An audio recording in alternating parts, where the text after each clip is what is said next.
नमस्कार, मैं रवीश कुमार। गौतम अडानी का सत्य अगर विजयी नहीं होगा तो इस देश में किसका होगा?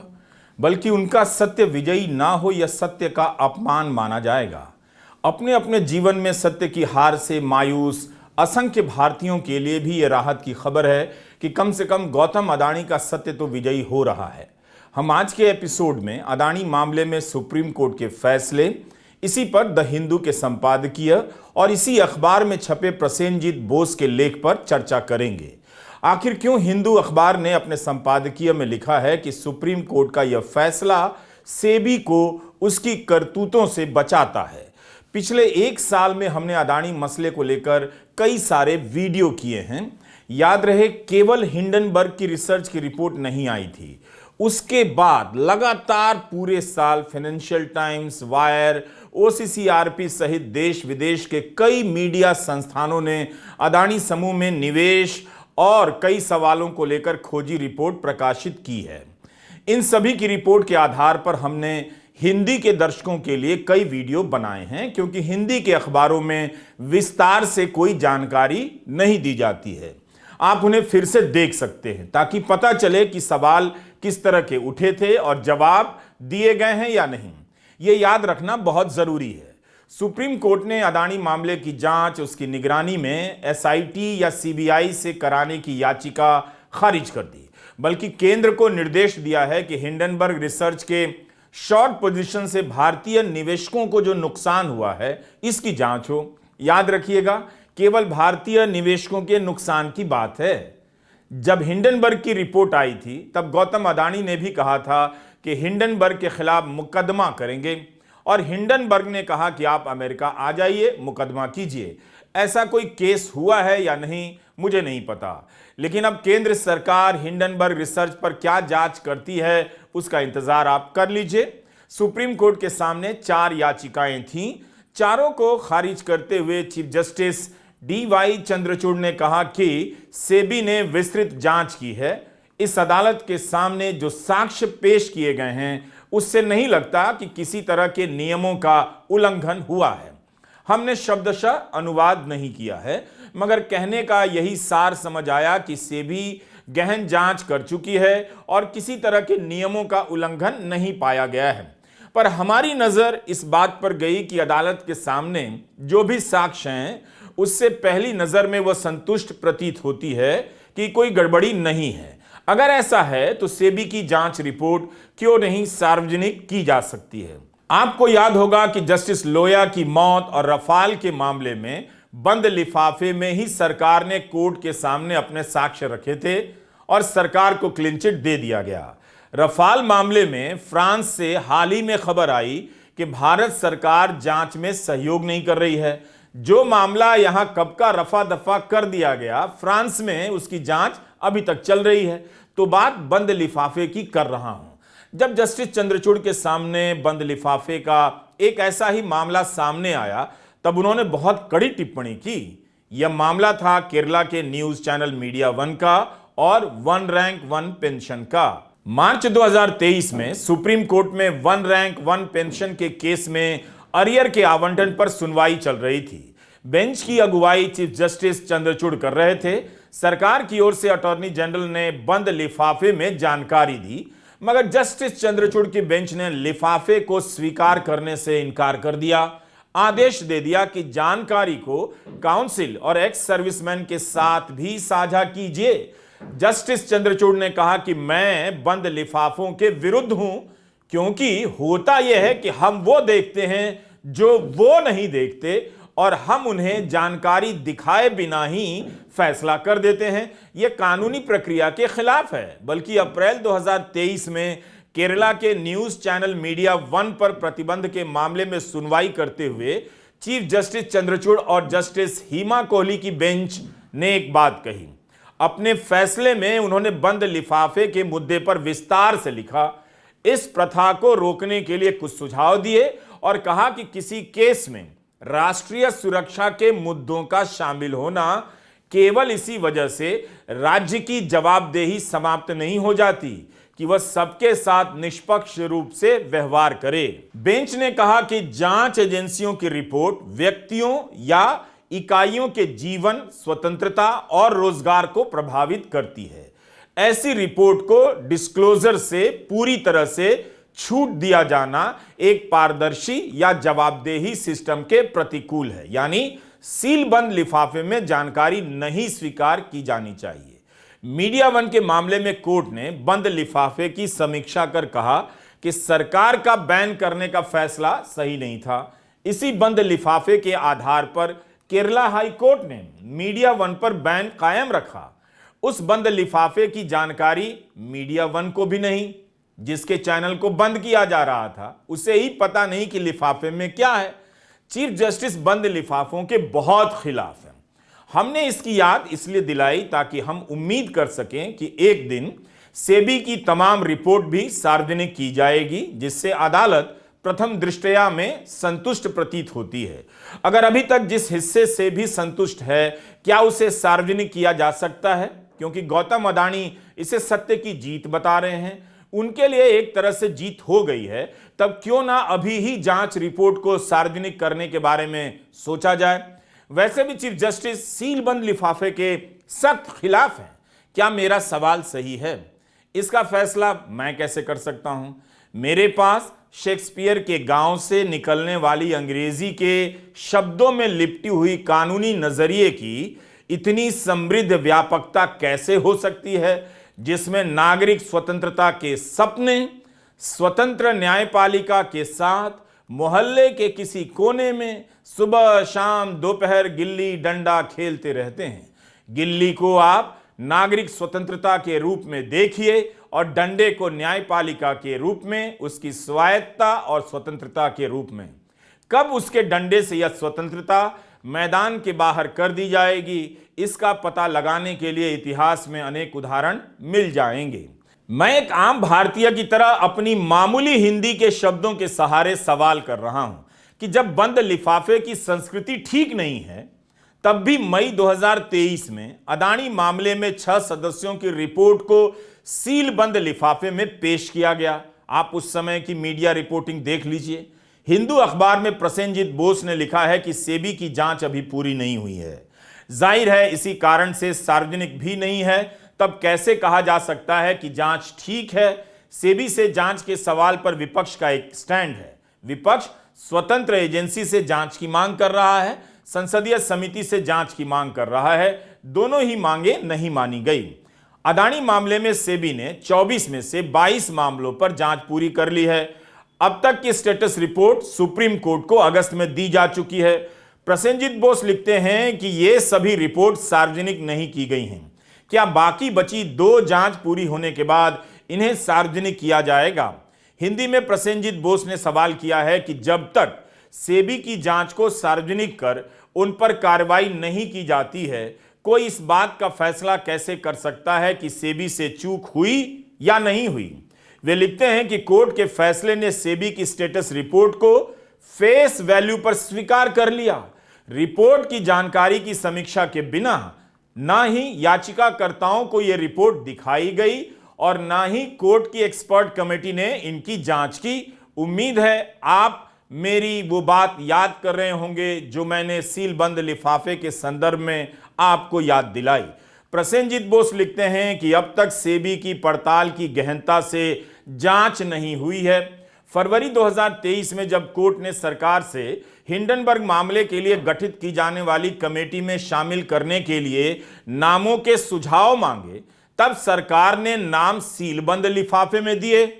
चीफ जस्टिस चंद्रचूड़ की बेंच ने सरकार के लिफाफे को स्वीकार करने से इनकार कर दिया था और अपनी तरफ से कमेटी का चयन किया। वो ऑर्डर पढ़ने के बाद ये साफ है कि ये ऑर्डर में सिर्फ सेबी के बारे में क्लीन चिट दिया गया है और सेबी का जो इन्वेस्टिगेशन है उसके आधार पर सुप्रीम कोर्ट ने कहा है कि और कोई एजेंसी यानी सीबीआई या कोई स्पेशल इन्वेस्टिगेटिंग टीम, इनका कोई इन्वेस्टिगेशन की जरूरत नहीं है। सेबी का इन्वेस्टिगेशन काफी है। इसमें अडानी ग्रुप ऑफ कंपनीज का कोई क्लीन चिट जो है नहीं दिया गया है। ये जो 22 कंप्लीटेड जो इन्वेस्टिगेशन है उसमें जो है काफी गंभीर सब आरोप है जिसका इन्वेस्टिगेशन हुआ है। उसमें इनसाइडर ट्रेडिंग के ऊपर 5 इन्वेस्टिगेशन रिपोर्ट है। उसमें जो शेयर का प्राइस है उस प्राइस को मैनिपुलेट करने का जो आरोप है उसके ऊपर जो है रिपोर्ट है। लेकिन एक आश्चर्यजनक बात यह है कि ये रिपोर्ट तो कंप्लीट हुआ है, लेकिन आज तक इस रिपोर्ट में 22 रिपोर्ट में क्या है ये सेबी ने किसी को नहीं बताया है, और इसका ऊपर क्या एक्शन हुआ है वो भी अभी तक किसी को कुछ पता नहीं है, कोई एक्शन अभी तक हुआ नहीं है। तो ये सवाल जरूर उठता है ये सुप्रीम कोर्ट राय के ऊपर कि इसको अगर सेबी दबा के रखता है इस रिपोर्ट को, इन्वेस्टिगेशन रिपोर्ट को, तो अगर इन्वेस्टिगेशन का क्या नतीजा हुआ वो अगर किसी को पता नहीं चला तो कैसे जो है सेबी को क्लीन चिट दिया जा सकता है। प्रसेनजीत बोस के लेख को पूरा का पूरा यहां पेश करना संभव नहीं है। द हिंदू में आप उनके लेख को पूरा पढ़िए, लेकिन सुप्रीम कोर्ट के फैसले की समीक्षा में शायद यह पहला ऐसा लेख है जिसमें व्यवस्थित और विस्तृत तरीके से सवाल उठाए गए हैं। बाकी आप फैसले के अगले दिन क्या अंग्रेजी क्या हिंदी किसी भी अखबार को उठाकर देखिए, अदानी को क्लीन चिट मिली है, उनका सत्य जीत गया है, इसकी खबर पहले पन्ने पर बिना बारिश के झूम रही है। इन खबरों को पढ़ते हुए आपको When marimba rhythms start to play, dance with me, make me sway, Dean Martin का गाना इन दिनों भारत के अखबारों पर झूमता नजर आएगा। YouTube पर जाकर इस गाने को सुनिए। प्रसेनजीत बोस के लेख में फैसले को लेकर डांस की घोर कमी नजर आती है, अलबत्ता सवाल ही सवाल भरे हुए हैं। प्रसेनजीत बोस याद दिलाते हैं कि कोर्ट द्वारा गठित इस एक्सपर्ट पैनल की रिपोर्ट में यह निकलकर आया कि जिन 13 विदेशी कंपनियों की अदानी समूह में बड़ी शेयर होल्डिंग थी, सेबी उनकी जांच कर रही थी, लेकिन खुद एक्सपर्ट पैनल ने लिखा कि जांच एक जगह जाकर फंस गई, हैज हिट अ वॉल। कारण बताया गया कि सेबी अगर इन इकाइयों के अंतिम लाभार्थी तक पहुंचना चाहे तो वो एक ऐसा सफर होगा जिसकी कोई मंजिल नहीं होगी। यानी अदानी समूह में पैसा लगाकर पैसा बनाने वाला विदेशी अंतिम लाभार्थी कौन है, इसका पता लगाना असंभव सा है। अब हम प्रसेनजीत बोस का लंबा बयान लगा रहे हैं ताकि समझ में आ सके कि हिंदू के अपने लेख में उन्होंने क्या क्या सवाल उठाए हैं। मगर उससे पहले यह बताना चाहेंगे कि जब भी मीडिया में अदानी समूह में निवेश और विदेशी मालिकों को लेकर सवाल उठे हैं, अदानी समूह ने उन सभी आरोपों का खंडन किया है और यही कहा है कि उनके समूह को बदनाम करने का मीडिया में अभियान चल रहा है। इन प्रश्नों का सच्चाई से कोई लेना देना नहीं है। अदानी हिंडनबर्ग मामले में सुप्रीम कोर्ट ने एक एक्सपर्ट कमेटी का गठन जो है किया था, जिस एक्सपर्ट कमेटी के सामने सेबी भी जाके अपना पक्ष जो है रखा था, और उन तमाम चीज़ों के बाद एक्सपर्ट कमेटी एक लंबा चौड़ा रिपोर्ट जो है सुप्रीम कोर्ट को जमा किया था, जो पब्लिक डोमेन में भी आया। उस रिपोर्ट में बहुत सारे जो इस मामले के तहत जो तथ्य है वो सामने आया कि पहला चीज तो ये कि सेबी अक्टूबर 2020 से, यानी करीब 3 साल से भी ज्यादा समय से इस मामले में, यानी अदानी ग्रुप ऑफ कंपनीज और 13 फॉरेन पोर्टफोलियो इन्वेस्टर्स, यानी 13 कंपनी ऐसे जो विदेशी निवेशक है वो जो अदानी के ग्रुप में स्टॉक में इन्वेस्ट किया, ऐसे 13 कंपनीज को जो है वो इन्वेस्टिगेट कर रहा है पिछले 3 साल से। तो उस इन्वेस्टिगेशन में जो हुआ कि वो इन्वेस्टिगेशन में सेबी का ही ये शक था कि ये 13 कंपनी जो है ये और कोई कंपनी में इन्वेस्ट नहीं कर रहा है, निवेश नहीं कर रहा है, सिर्फ और सिर्फ अदानी के कंपनी में ही ये लोग जो है निवेश कर रहे हैं। तो इसी पे सेबी का ही शक हुआ और इस कंपनी का मालिक कौन है ये जानने का कोशिश जो है वो सेबी ने किया। लेकिन इन तमाम जो 13 कंपनीज है इनका मालिक जो है उनका नाम साफ तरीके से सामने नहीं आया, अभी तक नहीं आया। और वो इसीलिए नहीं आया क्योंकि ये तमाम कंपनी ऐसे ऐसे देश में जैसे मॉरिशस, ब्रिटिश वर्जिन आइलैंड और इस तरीके का जिसको टैक्स हेवन कहते हैं, यानी ऐसे देश है जो छोटे छोटे देश है और इन देशों से कंपनी चलाने में ना आपको मालिकों का नाम ठीक से देना पड़ता है और ना ही आपको कोई टैक्स देना पड़ता है। तो ऐसे टैक्स हेवन में जो भी कंपनी होता है उसको शक के निगाहों से ही देखना चाहिए। तो सेबी ने भी इसको शक के निगाहों से ही देखा है और इन कंपनियों का नाम जानने का कोशिश किया।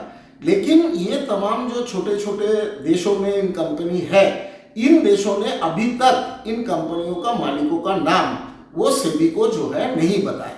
तो इस पे सेबी कहता रहा कि इसका हम कोशिश कर रहे हैं इनका नाम जानने का, और वो सीबीआई और सीबीडीटी यानी हमारा जो टैक्स डिपार्टमेंट है और एनफोर्समेंट डायरेक्टरेट है, इनके पास भी सेबी गया। तो इन्होंने बोला कि आप पहले एक केस रजिस्टर कीजिए, तभी हम जो है अपना इन्वेस्टिगेशन इस पे चालू कर सकते हैं। सेबी का ये कहना था कि हम पहले ये नाम पता करने का कोशिश करेंगे तभी हम केस जो है कर पाएंगे।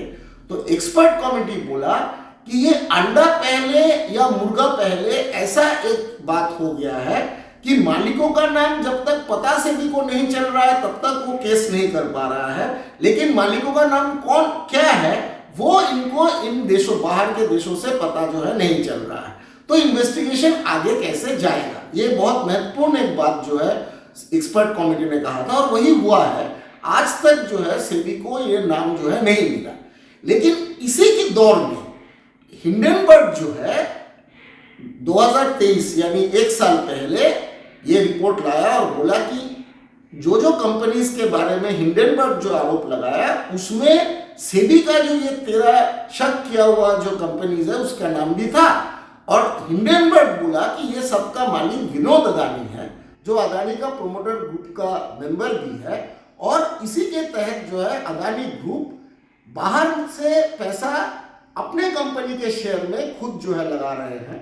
और एक महत्वपूर्ण कानून है कि आप अगर कोई बड़ा कंपनी का मालिक है जो लिस्टेड है स्टॉक मार्केट में, तो उसका 75% से ज्यादा शेयर आप प्रोमोटर ग्रुप का नहीं रख सकते हैं। 25% आपको पब्लिक के लिए रखना पड़ेगा। तो वो पब्लिक के नाम पे जो 25% शेयर रखने की बात है कंपनी का, अदानी ग्रुप का ढेर सारे कंपनीज ऐसे हैं जिसमें अदानी ग्रुप विनोद अदानी के तहत ही जो है अपने कंपनी का शेयर में पब्लिक के नाम पे पैसा जो है रखा गया।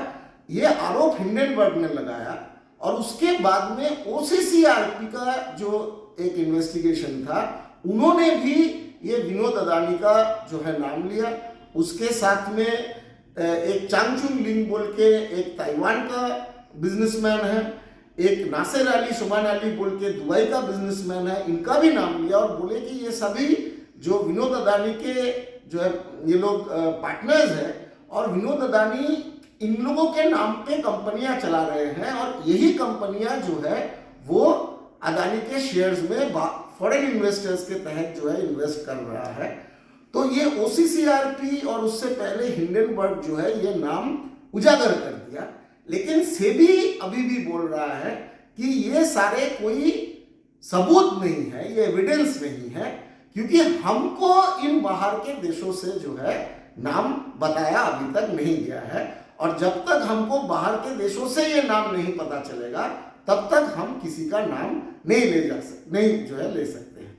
और सुप्रीम कोर्ट को भी सेबी बोल रहे हैं कि हम अभी भी इंतजार में हैं कि कब जो है बाहर के देशों से हमको इनका असली मालिक का नाम पता चलेगा। तो ये एक अजीब विडंबना है क्योंकि वो कंपनी किसके है वो दो अलग अलग हिंडनबर्ग और ओसीसीआरपी वो बता दिए, लेकिन उसमें जो सुप्रीम कोर्ट का राय है वो दुखद स्थिति ये है कि हिंडनबर्ग और ओसीसीआरपी का जो सबूत उन्होंने रखा उसको सुप्रीम कोर्ट ने आरोप बताया और बोला कि ये आरोप है, इससे कुछ साबित नहीं होता है। और सेबी के इन्वेस्टिगेशन के ऊपर ही जो है सुप्रीम कोर्ट बोला आस्था रखने के लिए। लेकिन बात यह है कि अगर वो देश सेबी को कभी भी उसका मालिक का नाम नहीं देगा तो ये इन्वेस्टिगेशन से कुछ पता जो है नहीं चलेगा। यही एक्सपर्ट कमेटी शुरू से ही बोला था कि ये एक जर्नी विदाउट ए डेस्टिनेशन होने का संभावना है। तो इस प्रॉब्लम को तभी सॉल्व किया जा सकता था जब सेबी का अभी जो इन्वेस्टिगेशन में जो वो रुक गया है कि उसको नाम पता नहीं चल रहा है, तो वो नाम पता चलने का, अगर वो देश से टैक्स हेवन से उसको नाम नहीं पता चलता है तो और कुछ तरीके से जो है नाम पता करना पड़ेगा। वो तरीका क्या होगा ये सुप्रीम कोर्ट जो है वो बताया नहीं, लेकिन वो सेबी को जो है क्लीन चिट दे दी। एक आम दर्शक के लिए इन बातों को समझना मुश्किल होता है, हम पत्रकार भी नहीं समझ पाते, मगर कुछ पत्रकार ऐसे होते हैं जो सेबी के नियमों को जानते हैं, कवर करते हैं, कॉरपोरेट के दस्तावेजों को पढ़ना जानते हैं, उनके बस की बात है। जैसे आप इस तरह से समझिए, हर कोई जमीन का दस्तावेज नहीं पढ़ सकता, समझ ही नहीं सकता, मगर कुछ लोग होते हैं जो दस्तावेज देखते ही समझ जाते हैं। इसलिए जीत हो गई का ढोलक बजने लगता है। किसको समझ आ रहा है कि यह जीत कैसे हुई भी है या नहीं हुई है? तो प्रसेनजीत बोस ने सवाल किया है कि अदानी समूह में अंतिम लाभार्थी कौन है, इसका पता लगाना संभव नहीं, क्योंकि अंतिम लाभार्थी तक पहुंचने के लिए यह जरूरी था कि सेबी प्रथम दृष्टया आधार पर एक केस बनाए, जिसके बाद सीबीडीटी और ईडी आगे जाकर जांच करे। लेकिन एफपीआई के नियमों में बदलाव करने के बाद से सेबी की ऐसा कर पाने की शक्तियां खत्म हो गईं। आप जून 2023 की यह खबर देखिए। सेबी ने अपने बोर्ड मीटिंग में फैसला किया कि एफपीआई यानी फॉरेन पोर्टफोलियो इन्वेस्टमेंट के नियमों को मजबूत बनाएंगे। इनमें निवेशकों की जानकारी मांगी जाएगी। यह बैठक क्यों हुई थी, क्या आपको पता है? क्योंकि सुप्रीम कोर्ट के एक्सपर्ट पैनल ने कहा था कि एफपीआई के नियम इतने कमजोर हैं कि 13 लाभार्थियों का पता ही नहीं चलेगा। यह फैसला सुप्रीम कोर्ट के पैनल की रिपोर्ट के बाद लिया गया। कांग्रेस पहले से सवाल कर रही थी, क्यों सेबी के नियमों को कमजोर किया गया? क्या किसी को फायदा पहुंचाने के लिए ऐसा हुआ? आप इस वीडियो को देखिए। प्रधानमंत्री नरेंद्र मोदी अयोध्या में उस लाभार्थी के घर पहुंच गए जिसे एक दिन पहले उज्ज्वला योजना के तहत सिलेंडर मिला। सरकार अपने लाभार्थी का पता कितनी जल्दी लगा लेती है, मगर अदानी समूह में 13 लाभार्थी कौन हैं, इसका पता नहीं चल रहा।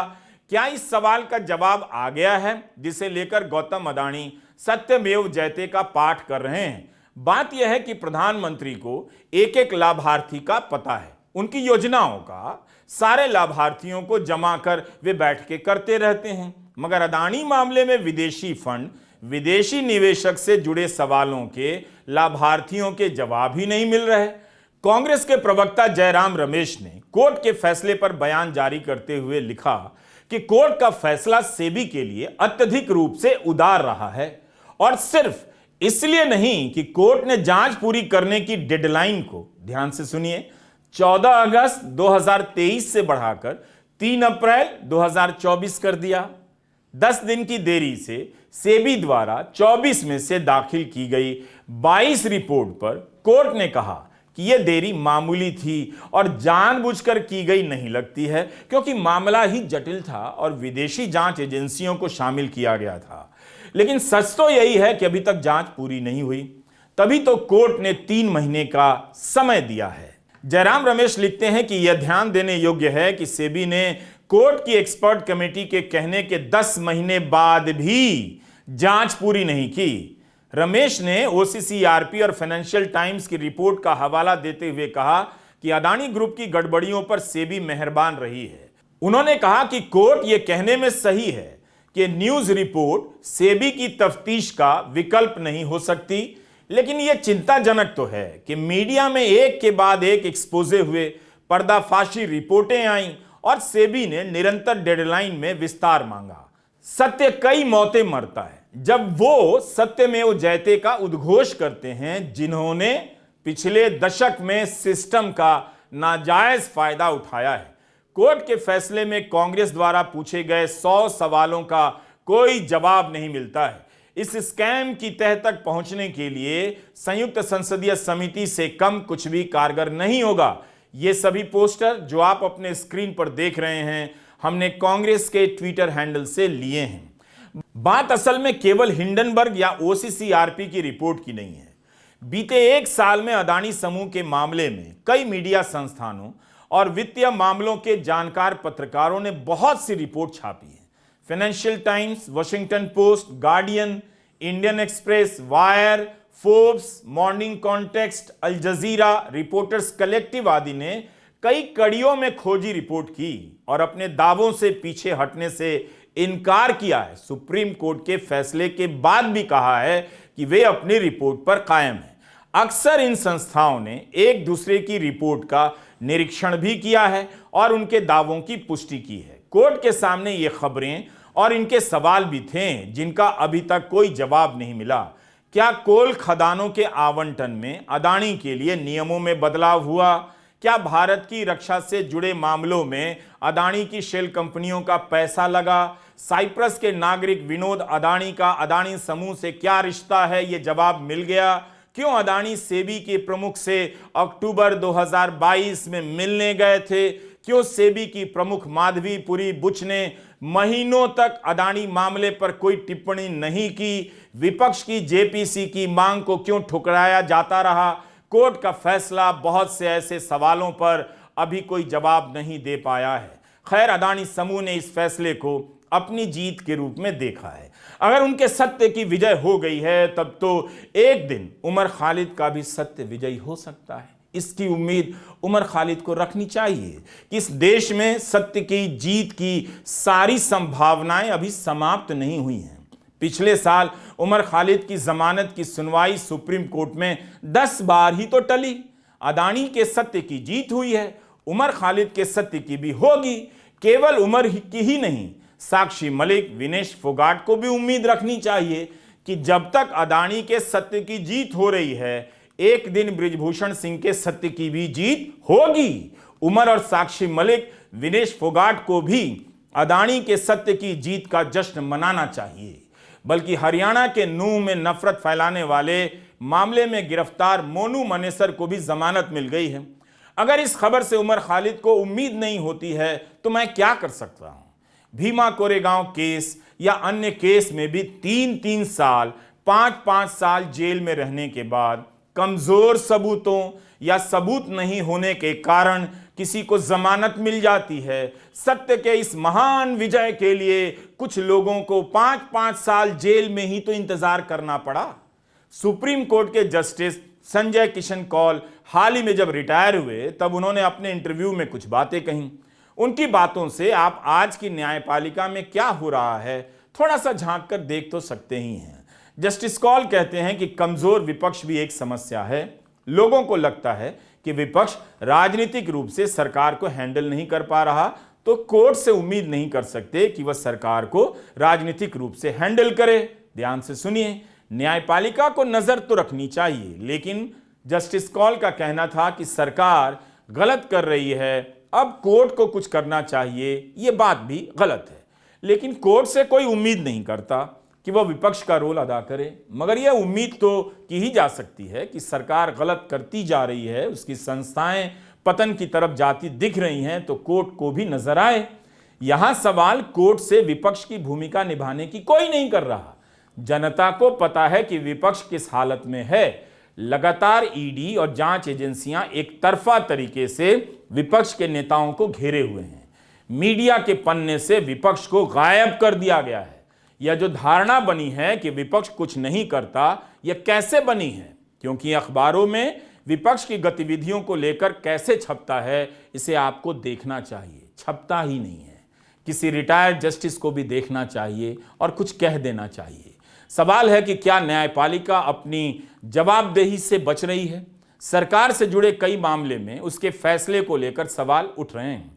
बात उनकी हो रही है। जस्टिस कौल चाहे तो आज के हिंदू अखबार का संपादकीय देख सकते हैं, जिसमें लिखा गया है कि न्यायपालिका सरकार चलाने लग जाए वो तो ठीक नहीं, लेकिन संयम के नाम पर जवाबदेही से बचने लगे वो और भी बुरा है। इस संपादकीय का टाइटल काफी सख्त है, शील्डिंग सेबी, मतलब यह फैसला सेबी को बचाता है। अंग्रेजी में जुडिशियल एब्स्टिनेंस का इस्तेमाल किया गया है। कहने का मतलब है कि इतना भी संयम ठीक नहीं। द हिंदू ने लिखा है कि अदानी मामले में सुप्रीम कोर्ट की बेंच ने पूरी तरह से उन बुनियादी सवालों पर ही पर्दा डाल दिया है जिसे कोर्ट के ही बनाए गए एक्सपर्ट पैनल ने अपनी रिपोर्ट में उठाया था। उस रिपोर्ट में एक्सपर्ट कमेटी ने कहा था कि यह मामला पूरी तरह से सेबी और कोर्ट के बीच का है। कोर्ट का फैसला निवेशकों को भी भरोसा नहीं दिलाता कि सेबी हिंडनबर्ग रिपोर्ट में उठाए गए सवालों की तह तक पहुंचेगी। सेबी की जांच के नतीजे क्या कहते हैं इसके बारे में कोर्ट विस्तार से नहीं बताता है। बिना इसकी जानकारी दिए अदालत कह देती है कि सेबी ने 24 में से 22 जांच पूरी कर ली है, 2 की जांच बाकी है क्योंकि विदेशी नियामकों से जानकारी आनी है। यह बात समझ में आती है कि कोर्ट नीतिगत मामलों में दखल नहीं देना चाहता होगा, लेकिन कई महत्वपूर्ण सवालों को सेबी के आलस्य के भरोसे छोड़ देना भी ठीक नहीं है। ऐसा करते हुए न्यायपालिका अपनी जवाबदेही से बचने की कोशिश में नजर आती है, जबकि खुद कोर्ट ने अतीत में कई बार सेबी को फटकार लगाया है। कम से कम न्याय हो रहा है, यह भी तो दिखना चाहिए। हिंदू के संपादकीय और प्रसेनजीत बोस के लेख में सेबी की भूमिका को लेकर सवाल उठाए जा रहे हैं। सवाल सेबी को लेकर हो रहे हैं। सत्यमेव जयते का उद्घोष गौतम अडानी कर रहे हैं। सोचने की बात है, आखिर क्यों सुप्रीम कोर्ट ने सेबी की जांच को एसआईटी को देने के विचार को इस तरह खारिज कर दिया। सेबी 2016 से इस मामले में लगी है, निकला क्या अब तक? यही कि सेबी के कानून इतने कमजोर कर दिए गए कि वो अंतिम लाभार्थी तक नहीं पहुंच सकती। विपक्ष ने पूरे साल जेपीसी की मांग की, उसका भी गठन तो नहीं हुआ। मई 2023 में सेबी ने सुप्रीम कोर्ट से कहा था कि यह दावा बेबुनियाद है कि सेबी 2016 से अडानी की जांच कर रही है, लेकिन जुलाई 2021 में लोकसभा में महुआ मोइत्रा के सवाल के जवाब में वित्त राज्य मंत्री पंकज चौधरी ने कहा था कि सेबी अडानी समूह की कुछ कंपनियों की जांच कर रही है। साथ ही DRI, directorate of revenue intelligence भी कुछ इकाइयों की जांच कर रही है। ईडी कोई जांच नहीं कर रही। जून 2016 में ही सेबी ने अल्ब्यूला, क्रेस्टा और एपीएमएस फंड के कुछ अकाउंट को फ्रीज करने के आदेश दिए थे। हिंडनबर्ग की रिपोर्ट और उसके बाद आई कई अन्य खोजी रिपोर्ट में बताया गया कि अल्ब्यूला अडानी समूह की प्रॉक्सी कंपनी थी। क्रेस्टा के बारे में जानकारी सार्वजनिक है कि उसका 99% निवेश अडानी समूह में है।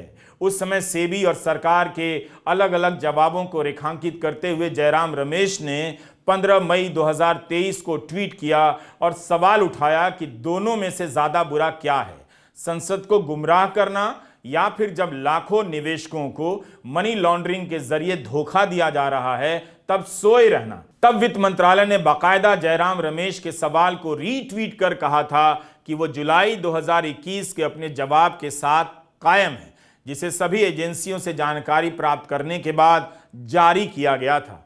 क्या वाकई सत्य की जीत हुई है या जो सत्य नहीं है उसे सत्य घोषित किया जा रहा है? जस्टिस संजय किशन कौल ने अपने इंटरव्यू में कहा कि हम अतीत को भूल जाते हैं। जब कार्यपालिका मजबूत होती है तब न्यायपालिका को थोड़ा बहुत धक्का देती है, पुश करती है। जस्टिस कौल या कोई भी मौजूदा दौर में न्यायपालिका की हालत पर क्यों नहीं बोलते हैं? अतीत की बात तो करते हैं। क्या इस समय बहुमत की सरकार के सामने न्यायपालिका को कोई भी पुश नहीं कर रहा है? न्यायपालिका स्वतंत्र और स्वायत्त है, इसे लेकर समीक्षक तो लिख रहे हैं न्यायपालिका के भीतर से भी जवाब आना चाहिए, कम से कम रिटायर्ड हुए जस्टिस के जरिए भी, खासकर उन सवालों के संदर्भ में जिसे फली एस नरीमन जैसे न्यायविद ने 370 के फैसले को लेकर उठाया है। आप इंडियन एक्सप्रेस में उनके लेख को पढ़ सकते हैं। एक नागरिक के तौर पर हम सब यह होते हुए देखना चाहेंगे। भारत में ही नहीं, दुनिया भर में लोकतंत्र को लोहा तंत्र में बदलने की आशंका फैलती जा रही है। 20वीं सदी के इतिहास के पन्ने भी बताते हैं कि जब भी आशंका के बादल गहराते हैं, लोग अदालत की तरफ देखते हैं, केवल इंसाफ की उम्मीद में नहीं, इस उम्मीद में भी कि अदालत है भी या नहीं। यह एक सामान्य प्रक्रिया है। अदालतों पर नियंत्रण को अलग अलग तरह से पढ़ा जाता रहा है, बताया जाता रहा है। कई बार कुछ एक फैसलों में झांक कर देखा जाता है तो कई बार झांकने की जरूरत भी नहीं पड़ती, सब कुछ दिख जाता है। मुझे पता है ये टेक्निकल मामला है, फिर भी आप इस वीडियो को देखेंगे, धीरे धीरे समझेंगे तो बात समझ आएगी, मगर 20 साल बाद 100% समझ में आएगी। गौतम अदानी के सत्य की जीत हुई है। आपको घर घर ज्योति जलानी चाहिए। पत्रकारिता की रोशनी इस देश में इस तरह से बुझ जाएगी कि किसी ने सोचा भी नहीं था। नमस्कार, मैं रवीश कुमार।